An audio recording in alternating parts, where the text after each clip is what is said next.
Hello students, कैसे हैं आप सभी। वेलकम टू ऑल आपके चैनल महीन सर फिजिक्स में। आज के इस वीडियो में एक छोटा सा टॉपिक है, बहुत ही इंपॉर्टेंट है। आप देख पा रहे होंगे बोर्ड में भी लिखा हुआ है colour coding of carbon resistance. बहुत ही कम समय में विद इन 5 मिनट्स हम कलर कोडिंग सीखने वाले हैं। किसकी? रेजिस्टेंस की, जो कि बहुत ही यूजफुल है आपके बोर्ड्स के लिए भी, जेई के लिए भी, नीट के लिए भी। आप कोई सा भी एग्जाम दो, एक ना एक इसका क्या आएगा, क्वेश्चन हमेशा क्या रहेगा, फिक्स रहेगा। बस करना क्या है बच्चों, एक शॉर्ट ट्रिक बस याद रखिएगा। शॉर्ट ट्रिक बोल रही है B Roy of Great Britain has a very good wife bearing golden and silver necklace. आप इस लाइन को बहुत ही अच्छे से 2 बार पढ़ लो। बोल क्या रहा है, बी रॉय, आपको पॉइंट कहाँ देखना है, पॉइंट आउट ये देखना है कि जो मैंने कैपिटल लेटर से जो अक्षर लिखे हुए हैं, ठीक है, जो अल्फाबेट्स लिखे हुए हैं, आप उन्हीं को फोकस कीजिए। जैसे देखिए बी रॉय, ठीक है, इसके सब कैपिटल है, ये सपोर्टिंग है। इसका कैपिटल जी बड़ा है, इसका कैपिटल बी, इसका वी, इसका जी, इसका डब्ल्यू, ये कोई काम का नहीं है। गोल्डन का कैपिटल जी, सिल्वर का कैपिटल एस और नेकलेस का कैपिटल एन। ये जो हमने बोल्ड लेटर में लिखा हुआ है वो हमारे काम का है। आपको यदि इतनी बात समझ में आई तो हम इसकी क्या बनाएंगे बच्चों, टेबल बनाएंगे। बहुत ही सिंपल है। सबसे पहला हम ये करेंगे, हम क्या करेंगे, colours, then number, then multiplier, then finally क्या लिखते हैं, टॉलरेंस लिखते हैं। हमें करना क्या है, सबसे पहले अकॉर्डिंग टू कलर। अब कलर कैसे बेटा, मैंने बताया, ये आपको लाइन याद रखनी है, B Roy of Great Britain has a very good wife bearing golden and silver necklace. सबसे पहले देखो क्या आ रहा है, बी आ रहा है। इस बी का मतलब होता है ब्लैक। देन फिर क्या आ रहा है, देखो बी आ रहा है, इसका मतलब होता है ब्राउन। फिर देखो आप, आर का मतलब होता है रेड, ओ का मतलब होता है ऑरेंज, वाई का मतलब होता है yellow, then green, then blue, then violet, then grey, then white. ठीक है, हम कहाँ तक आ गए, इधर तक आ गए। ये हमारे कोई काम का नहीं है। इस गोल्डन में आप देखो, इस गोल्डन का कैपिटल जी, ठीक है, गोल्डन लिखा हुआ है, देन सिल्वर, देन फाइनली जो नेकलेस के साथ जो फर्स्ट लेटर जो था वो क्या था, कैपिटल एन था। और ये क्या इंडिकेट करेगा, नो कलर। ठीक है, नो कलर। अभी आप टेबल समझो, फिर मैं आपको बताऊंगा कैसे काम होता है। अब देखिए ब्लैक कलर, हम नंबरिंग शुरू करते हैं, 0 1 2 3 4 5 6 7 8 9, ठीक है। फिर उसके बाद गोल्डन, सिल्वर और स्नो कलर को अपन कोई नंबरिंग नहीं देते क्योंकि ये टॉलरेंस में आता है। मल्टीप्लाई, मल्टीप्लायर में 10 to the power 0, 10 to the power 1, 10 to the power 2, 10 to the power 3, 10 to the power 4, 10 to the power 5, 10 to the power 6, 10 to the power 7, 10 to the power 8, then finally 10 to the power 9। अब बचा आखिरी वाला column, tolerance. जब भी हम tolerance की बात करेंगे तो देखो गोल्डन के सामने जो टॉलरेंस आएगा, सिल्वर के सामने जो टॉलरेंस आएगा, और जो नो कलर के सामने जो टॉलरेंस आएगा वो कितना होगा। ठीक है, तो कितना होगा भाई, जल्दी से बताओ। गोल्डन के सामने आएगा +-5%। कितना आएगा, +-5%। सिल्वर के सामने जो टॉलरेंस आएगा वो कितना होगा, +-10%। और यदि नो कलर है, इसका मतलब है +-20%। इसका मतलब अभी मैं आपको समझाता हूँ। जब आपके सामने रजिस्टर आएगा तो रजिस्टर कुछ इस तरीके का होगा, दिखने में कुछ इस तरीके का होगा। ठीक है, इसका एक एंड ए होगा और एक एंड क्या होगा, बी होगा। अब जब आप रजिस्टर को देखेंगे तो आप देखेंगे कि यहाँ पे पट्टियाँ बनी होती हैं। क्या बनी होती हैं, पट्टियाँ बनी होती। मैंने 3 बना दी, 4 पट्टियाँ भी होती हैं। ठीक है, 3 पट्टियों वाला भी होता है, 4 वाला भी होता है और 5 पट्टियों वाला भी रेजिस्टेंस हमने देखा हुआ है। ठीक है, तो ये हमने क्या बना दिया, ए, और ये क्या बना दिया, जो कौन सा है, ये बी है। ठीक है, ये कौन सा हो गया, फिर से ड्रॉ कर देता हूँ, क्लियर नहीं दिख रहा होगा आप लोगों को। आप देखिए, इसको फिर से ड्रॉ करता हूँ मैं।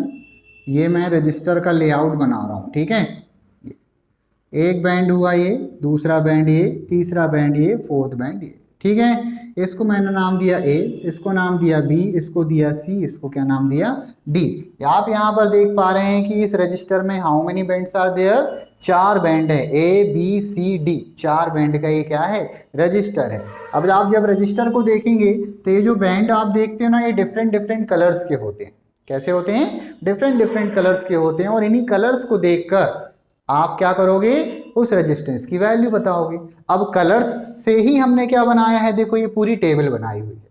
यदि आपको ये कलर कोडिंग याद है, तो ये पूरी टेबल याद है, विद इन अ मिनट आप इसको क्या कर सकते हो, बना सकते हो।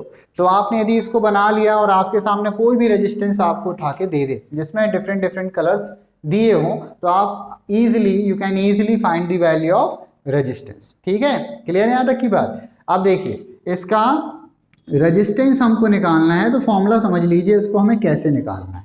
तो फर्स्ट ऑफ ऑल कितने बैंड हैं, ए बी सी डी हैं, ठीक है। अब शुरू के जो बैंड हैं उनका क्या कर दो भैया, as it is A into B, multiply नहीं करना, बार बार बता रहा हूँ। इसको क्या कर दो ए, इसको क्या लिख दो बी। अब ए के साथ भी कोई कलर होगा, बी के साथ भी होगा, इन दोनों का आपस में मल्टीप्लाई नहीं करना, एज इट इज जो वैल्यू आएगी हमें वो ही लिखना है। सी जो है, सी मल्टीप्लायर का होता है, मतलब 10 to the power C. Finally जो डी है ये होता है टोलरेंस। क्या होता है, टोलरेंस। अब टोलरेंस आखिरी में क्या होगा, या तो गोल्ड आएगा या तो सिल्वर आएगा, या हो सकता है कोई कलर ना भी हो, ऐसा भी हो सकता है। ठीक है, तो मान लीजिए ये आपके पास एक रेजिस्टेंस है, मन से वैल्यू ले लो, चलो भाई ये कौन सा कलर है, रेड कलर है, ये कौन सा कलर है, ऑरेंज कलर है, ये कौन सा कलर है, जल्दी से बताओ कौन सा फेवरेट है, यहाँ से देख के बताओ भाई। वॉयलेट लिख देते हैं इसको, क्या लिख देते हैं, वॉयलेट। और ये जो है ये क्या है, गोल्डन है। ठीक है, ये हमने कलर्स अपने मन से ले लिए, आपको जो भी दिए हो आप उससे सॉल्व कर सकते हो। तो हमने देखा फर्स्ट वाला जो बैंड है ए, इसमें कौन सा कलर है, रेड। रेड कलर का नंबर देखिए सर कितना है, रेड के सामने कितना है, 2 है, यहाँ पर हमने क्या लिख दिया, 2 लिख दिया। बी सेकंड वाली जो पट्टी है, जो बैंड है, इसमें कौन सा कलर लिखा हुआ है, ऑरेंज। ऑरेंज देखिए कहाँ पर है, ये है 3rd नंबर पर, तो यहाँ पे क्या आ गया आपका, इसको लिख देना 3। ठीक है, मल्टीप्लाई नहीं करना, 2 3 जा 6 नहीं कर देना, इंटू 10 टू द पावर सी। अब मैंने बताया ना जो तीसरी वाली जो पट्टी होती है वो क्या इंडिकेट करती है, मल्टीप्लायर। तो देखो भाई तीसरा जो पट्टी है सी वाली वॉयलेट है, और वॉयलेट का मल्टीप्लायर कितना है, 10 टू द पावर 7 है, मतलब सी के प्लेस में कितना आएगा, 7। आखिरी वाला जो पट्टी है वो डी है, और डी क्या बताती है, टोलरेंस बताती है। और आखिरी में देखो क्या है, गोल्डन है, गोल्डन के सामने कितना है, ±5%।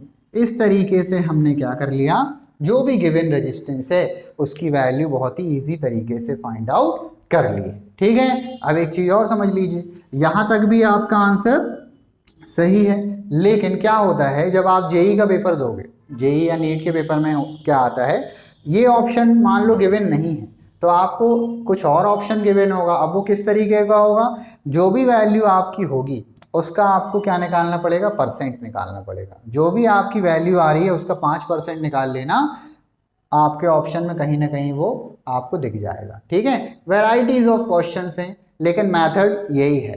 ठीक है, एक चीज़ और समझ लीजिए, यदि मान लो डी वाली जो पट्टी है जो आपका क्या है, कलर है वो नहीं है, मतलब नो कलर है, कोई भी कलर नहीं दिया हुआ है, तो इसका मतलब क्या होता है, इसका मतलब ये है कि कोई भी टॉलरेंस नहीं है।